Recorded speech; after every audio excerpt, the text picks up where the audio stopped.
Supergirl was a massive misfire, yet David Zaslav has now come out and stated that there will be no change in direction because of it. Is that even true? And if it is that really a good idea? Let's find out.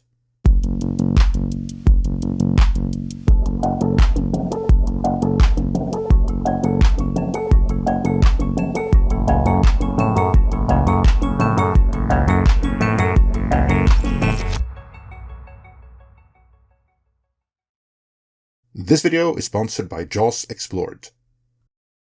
As we saw in yesterday's video, Mattel did everything in their power during their earnings call to portray Masters of the Universe as a win for the franchise, even though it flopped even worse than Supergirl at the box office. See that video for how convincing that was. Supergirl, meanwhile, is a massive flop however you look at it, and it's pointless to even argue otherwise. How big a flop? Well, Cosmic Book News argues it is the lowest grossing DC movie ever. But even in the piece doing that, they do have to admit that they are ignoring the original Supergirl, Swamp Thing, Steel, and Jonah Hex in order to give Gunn's Supergirl that distinction. Even though all of them were theatrical releases, and Jonah Hex was a would-be blockbuster starring Josh Brolin and Megan Fox. So that movie is kind of a thorn in the eye of anyone wanting to proclaim Supergirl the biggest DC flop ever, or even since Catwoman, since Jonah Hex did come out after even the Dark Knight trilogy. Either way, Supergirl is a massive flop, and it represents an even massiver loss of public confidence in James Gunn's DC. Yet it would appear that no pivot will be made, and we are about to see why not, and the ramifications of that. But first, let's take a moment to talk about a great movie, and the OG summer blockbuster, namely Steven Spielberg's Jaws, a movie which is now the subject of an incredible new documentary from the team behind In Search of Darkness, namely Jaws Explored. Farewell and adieu to you fair Spanish lady. Farewell and adieu to you ladies of Spain.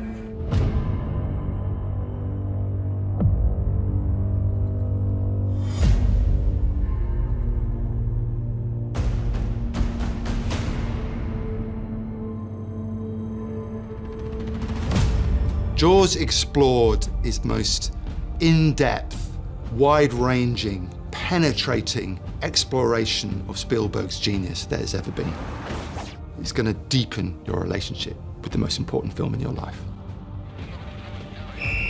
What we're doing is looking at the film and asking the question of, why is it still here? Why do we still care? What is it doing? What is its fabric? What is the nature of Jaws that brings us back again and again and again? It's a new language, it's a new way of talking about film. So we will talk about the geography of it, the visual construction of it, the thematic power of it, the way personality from the outside of the film and within the film affect the way the film is. We will talk about choices that Spielberg made, that the studio made, that the actors made. How the script and the book and the process of making the film have come together to create an entirely new story.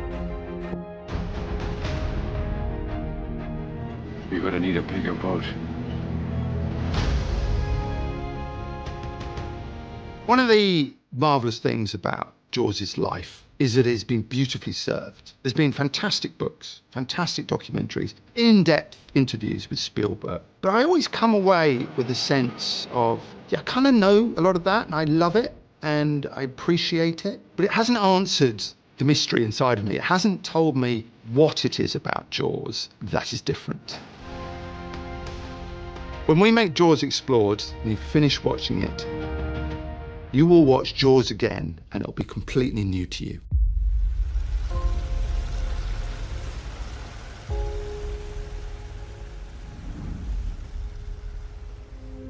Jaws Explored is funding up until August 9th. You have until then to pre-order, find the right package for you, and in one of them you can even get your name in the credits. Read more and order from our affiliate link, so they know we sent you and to help us out. With that, let's get back to DC. This story comes to us from Deadline Hollywood and reads, Superman sequel Man of Tomorrow seems poised to get DC back on track in 2027, Warner Bros. Discovery CEO David Zaslav told Wall Street analysts Thursday. Because, 'tis the season for earnings calls. Director and DC co-chief James Gunn is focused on Man of Tomorrow, Zaslav said when asked about any revision to DC strategy in the wake of Supergirl. I saw some pictures yesterday that looked amazing. Actually, yesterday was James' birthday and he's out working. He's working 16-18 hours a day. It looks fantastic. We're super excited about it. That is true, by the way. It was James Gunn's birthday and he turned 60. I had to stop to double check that, but yes, he is 60.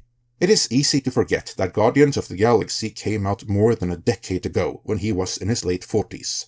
Either way, I'll get back into why there won't be any revision in the DC strategy momentarily, but adding more context to that, the write-up continues, Supergirl melted down in June, grossing just $126 million worldwide. The box office result dinged Warner Bros. Discovery's overall performance in the second quarter, with already difficult comparisons with Warner Bros.' stellar 2025 winding up even tougher than expected.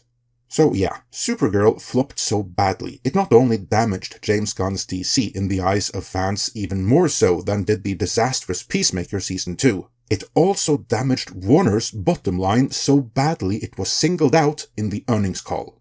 The fault for that, of course, is 100% on James Gunn, who should never, ever have greenlit a Supergirl movie in the first place, let alone feature it as the second movie in his DC universe.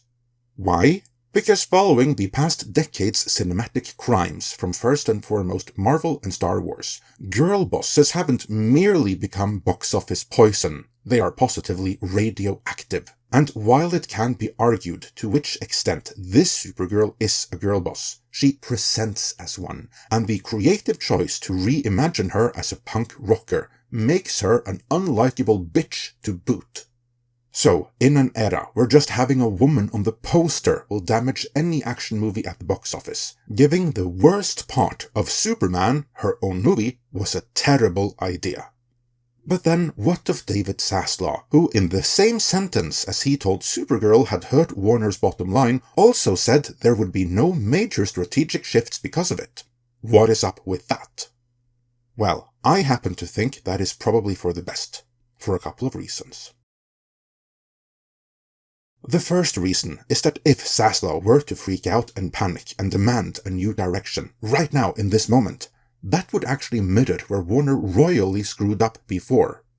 Here's the thing, in many ways, James Gunn's DC universe mirrors Zack Snyder's DC Extended Universe.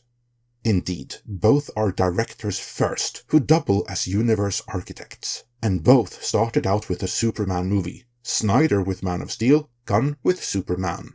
Both of those Superman movies received something of a mixed reception. Both did well at the box office, but not as well as anyone had hoped. But then their immediate follow-up movies were massive flops. Batman v Superman for Snyder, Supergirl for Gunn. Back during the Snyder era, the then Warner admin responded by freaking the hell out, and as we covered at the time, they demanded a new direction effective immediate. That adversely affected the minor villain-focused side movie that was about to be released, Suicide Squad, which was subject to instant reshoots. But the big follow-up movie, Justice League, was the one that really got screwed over, and the DC universe never found its tone or footing after that. In retrospect, DC would probably have been better off today if they had stayed the course, let both Suicide Squad and Justice League come out as intended, and then started a soft pivot after that. Coincidentally or not, that is what Zaslav is doing here.